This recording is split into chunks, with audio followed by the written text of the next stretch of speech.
All right, let's talk about this game this weekend. It's a huge game, Niners against the Rams. If the Niners win this game, they are really in business in the playoff picture, but they're going to have to, and they've beaten the Rams already in SoFi, but they did it with Fred Warner. This time they're going to have to do it without him. But let's talk about the Niners offense against the Rams defense. It's a hell of a defense. What do the Niners have to do in this particular matchup? Well, number one, protection. Okay.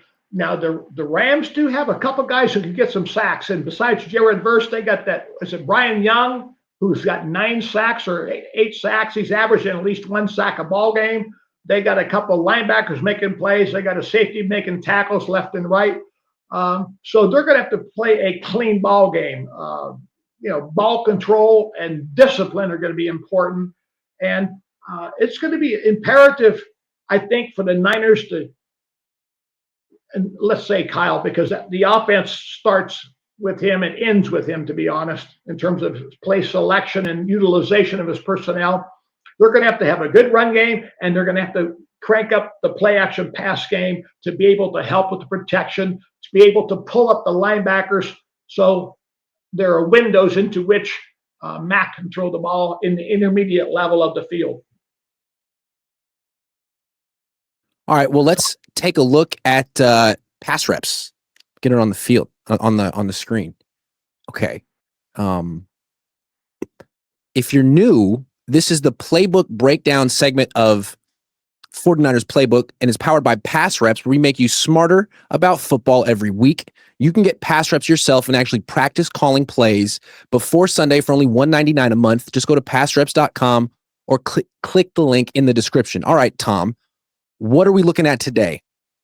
Okay, this is one of my all-time favorites because of all the options it offers the quarterback and the receivers. 496 wide drag.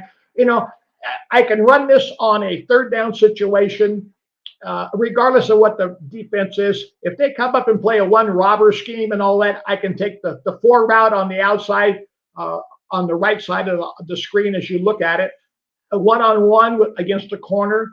If I get any kind of a different 2 deep shell, a cover 4 scheme, or a 3 deep shell, I've got the inside receiver on the slot side running the 9 route through, which is going to take the top off of the defense and then open up a window into which the outside receiver can run the square in route somewhere between 15 and 17 yards. And then I'm going to layer it underneath with the tight end on the drag route.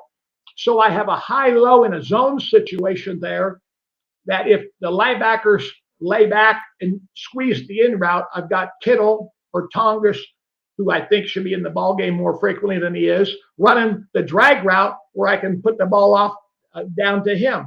And so you get a clean look at the holes you have as you look at the situation in terms of coverage, where you've got layers horizontally and vertically into which you can make the throws. And so this gives me options regardless of coverage. I'm not stuck, with a robber scheme where I've got the in route going over the top, because I don't want to mess with the throwing that versus the robber. I want to throw one-on-one to the outside on the 4 route. Some teams will run a 5 route on the outside with a single receiver to that side and run the comeback. I like the hook route because you're turning back into the quarterback and not making that diagonal throw across the field. And you've got a nice window to pump the ball in. As you can see, there's some really nice holes against zone defense, be it cover 2, cover 4, or even cover 3. And it just gives you great options. And Mac processes well. He makes good decisions. I tell you, I'm very impressed with how he plays the game. The only thing with this play is that it seems you're going to need to help McKivitz block long enough to get the ball to that square end. Correct. And what I'm going to do is I'm sliding weak side, so that puts the fullback or the remaining back in the backfield on strong side dual pickup. So instead of free releasing him, I can make sure that he polices the pocket with an eye on McKivitz to make sure that he doesn't get beat off the edge quick enough. And rather than check out the fullback late, I would just have him stay and protect and police the pocket, slide line weak, and then have your fullback strong and hold them. Who do you like against man coverage? I tell you, the Rams secondary is decent, not great. And I tell you, I would look for Matt to be looking for Bourne on critical down and distance if I'm throwing square ins and things like that. Now, if I want to throw underneath routes, crossing routes, or juke routes, or jerk routes, as we call them, where you have misdirection, I've got Jennings, who's adept at doing that, and I got Kittle, who's adept at doing that.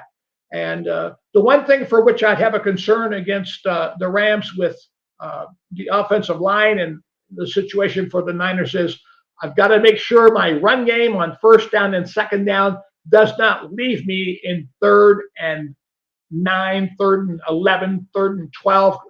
Forbid that we get penalties for holding or whatever.